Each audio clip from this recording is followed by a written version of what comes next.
आदाब, नमस्कार। मैं हूं मोहम्मद शौकीन और आप देख रहे हैं सहारनपुर न्यूज। पेश है आज दिन भर के समाचार।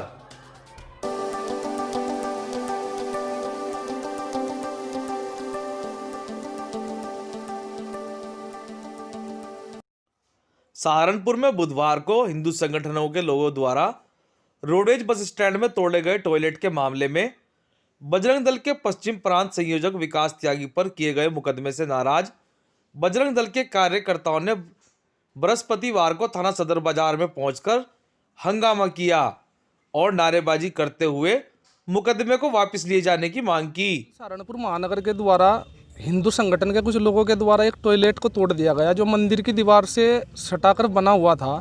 उसमें 2 दिन पहले एक ज्ञापन भी दिया गया था और 2 दिन का उसमें अल्टीमेट भी दिया था, परंतु कल वो कुछ हिंदू संगठन के कार्यकर्ताओं के द्वारा तोड़ दिया गया, जिसके विरोध में थाना सदर बाजार पर एक मुकदमा दर्ज हुआ और उस मुकदमे के अंदर हमारे बजरंग दल के प्रांत के संयोजक माननीय विकास त्यागी जी को भी नामजद किया गया, जबकि विकास त्यागी जी और अन्य 2-3 कार्यकर्ताओं को उससे कोई संबंध ही नहीं है और न वो घटना के समय वहाँ पर मौजूद थे।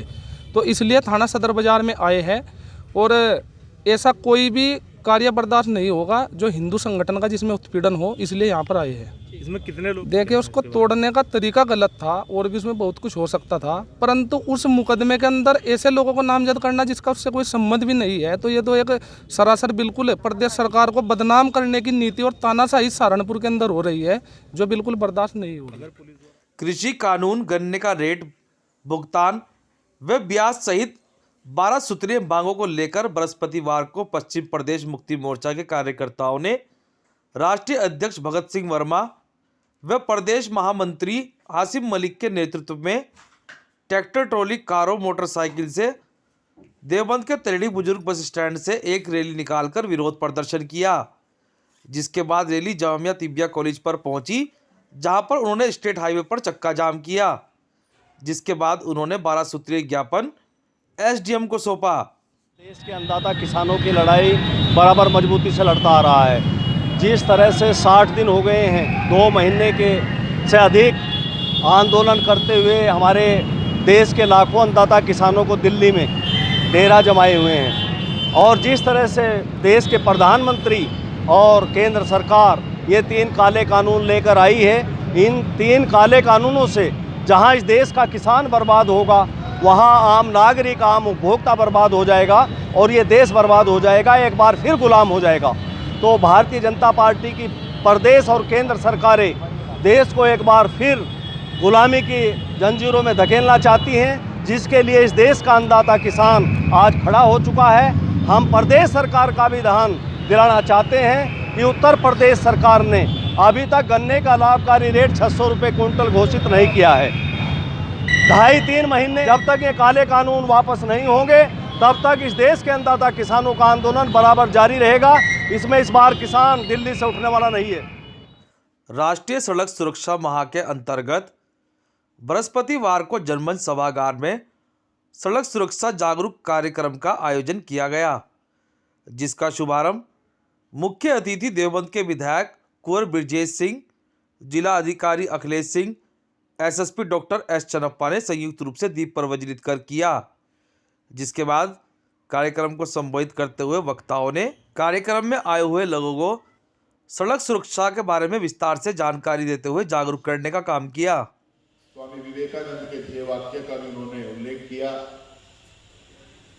हमारे आरटीओ सिंह साहब ने आपके सामने कुछ बातें रखी, लेकिन वो बहन कर्तव्य पालन का बोध आपको और हम सबको करा रहे थे।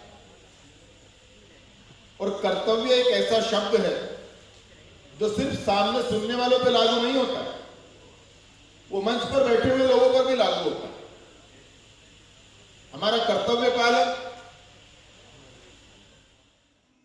पेट्रोल, डीजल, गैस पर बढ़ते दामों के विरोध में बृहस्पतिवार को सामाजिक उद्योग व्यापार मंडल के कार्यकर्ताओं ने जिला मुख्यालय पहुंचकर अपना विरोध जताया, जिसके बाद उन्होंने प्रधानमंत्री को संबोधित एक ज्ञापन जिला अधिकारी को सौंपते हुए बढ़ते हुए मूल्यों को जल्द से जल्द वापस लिए जाने की मांग की। इस दौरान प्रतिनिधि मंडल में जिला अध्यक्ष हरपाल सिंह वर्मा, नगर अध्यक्ष राजेश गुलाटी सहित अन्य कार्यकर्ता भी मौजूद रहे।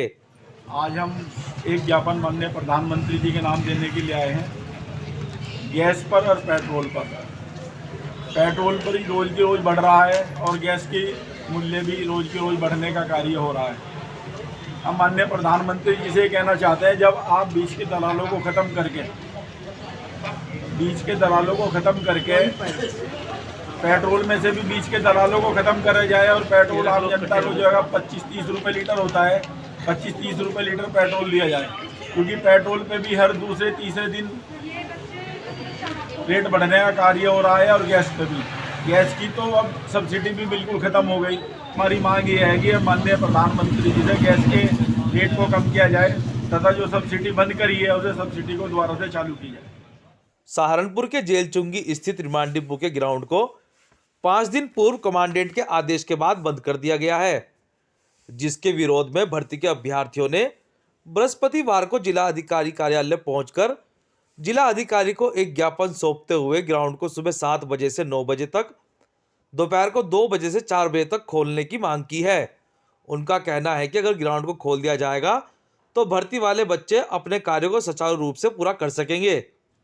कम से कम 2 साल से स्टेडियम में काम चल रहा, आज तक काम पूरा नहीं हुआ है। ये जितने भी सारे साथी हैं हमारे दौड़ भाग करने वाले हैं, जेल चुंगिया ग्राउंड है और वो कुछ दिनों से कमांडेंट साहब के आदेश से बंद हो चुका। अब जो यहाँ का स्टूडेंट है वो कहाँ जाए? अब करियर दांव पे लग रहा है हमारा। इसके डिफेंस में जो एज होती है, एज 22 साल की है। अब ये साल हमारा ख़त्म हो चुका 1 साल से, ठीक है नहीं, 1 साल से हम साथ घर में थे। अब जब वैकेंसी वगैरह दोबारा से स्टार्ट हुई, अब हमारा करियर दांव पे लग रहा, कहाँ रनिंग वगैरह करें? तो बहुत ही नाजुक मामला है ये। अगर इसको देखा जाए तो कुछ भी नहीं है। स्टेडियम में काम लगता है, 1 हफ्ता काम लगता है और वो 15 दिन की छुट्टी रहती है। हमें सहारनपुर के माल गोदाम स्थित परम पूजनीय महर्षि राघवेंद्र प्रताप बाबा काली साफी वाले मंदिर में 65वां श्री पार्थिव पूजन विष्णु यज्ञ का आयोजन किया गया, जिसमें मुख्य अतिथि राज्य महिला आयोग की सदस्य कुमुद श्रीवास्तव ने कार्यक्रम का दीप प्रज्वलित कर शुभारंभ किया, जिसके बाद कार्यक्रम में आए हुए श्रद्धालुओं ने भजन कीर्तन कर धर्म लाभ उठाया। कार्यक्रम के समापन पर विशाल भंडारे का आयोजन भी किया गया। मैं इस कार्यक्रम में बड़ी रुचि से आती हूँ। ये हमारा एक उत्सव के रूप में मनाते हैं और ये हमारा जो है बाबा जी राज ऋषि राघवेंद्र प्रताप जी, जिनको कहते थे काली साफी वाले त्यागी बाबा बेनकाब, ये हमारे जो है बाबा साहब थे। और ये बराबर जब से यहाँ पे आए, इन्होंने मंदिर की स्थापना आज के दिन की थी।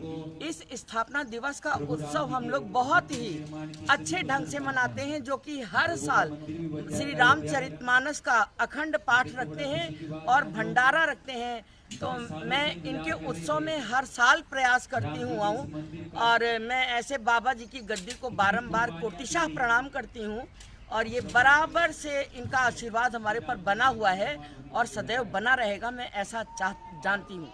बामियान बौद्ध विहार अम्बेडकरपुरम के संस्थापक पूर्व कमिश्नर श्रद्धेय ज्ञानचंद आजाद जी की द्वितीय परिनिर्वाण दिवस पर बामियान बौद्ध विहार अम्बेडकरपुरम दिल्ली रोड पर एक श्रद्धांजलि सभा का आयोजन किया गया, जिसमें आए हुए लोगों ने ज्ञानचंद आजाद जी के चित्र पर पुष्प अर्पित कर उनको अपने श्रद्धा सुमन अर्पित किए। इस दौरान उनके पुत्र सतीश गौतम ने 2 गरीब कन्याओं का बौद्ध रीति रिवाज से सामूहिक विवाह कराकर उनको आशीर्वाद दिया। आज का क्या कार्यक्रम रहा? आज का कार्यक्रम हमारे संस्थापक बामियान बौद्ध विहार के श्रद्धेय ज्ञानचंद आजाद जी का द्वितीय परिनिर्वाण दिवस था। इस कार्यक्रम पर उन्हें श्रद्धांजलि देने के लिए जो उनके जीवन का मिशन था, शिक्षा सुरक्षा सम्मान का जो आंदोलन था, जिसे उन्होंने जीवन पर्यंत लड़ा और समतामूलक समाज की स्थापना के लिए गैर बराबरी के खिलाफ जो उनका संघर्ष था, उस संघर्ष से प्रेरणा लेकर हमने आज के इस कार्यक्रम में उन्हें श्रद्धांजलि देने के लिए 2 निर्धन कन्याओं का विवाह भी कराया और विवाह इस आशय के साथ कि उनके जीवन और व्यक्तित्व का संस्कार इन आने वाली गृहस्थियों की नींव बनेगा, ऐसा सोचकर हमने ये विवाह कराया। और आने वाले समय में भी जो कार्यक्रम बामियान बौद्ध विहार में होंगे, श्रद्धेय आजाद जी की प्रेरणा से उसमें और भी इस तरह के सामाजिक कार्य किए जाएंगे और विशेषकर निर्धन कन्याओं के विवाह के लिए हम साल में 2 तिथि नियत करेंगे। एक 15 जून को उनका जन्मदिवस है और एक उनके परिनिर्वाण दिवस पर, ताकि हमारे समाज में हमारे अम्बेडकरवादी संस्कार हमारे बौद्ध धर्म के संस्कार, हमारे गुरु रविदास जी के संस्कार और ज़्यादा फैल सकें। सहारनपुर की खबरों को देखने के लिए हमारे चैनल सहारनपुर न्यूज़ व सहारनपुर तक को सब्सक्राइब जरूर करें। आज के लिए बस इतना ही। कल फिर हाजिर होंगे कुछ नई खबरों के साथ। तब तक के लिए नमस्कार।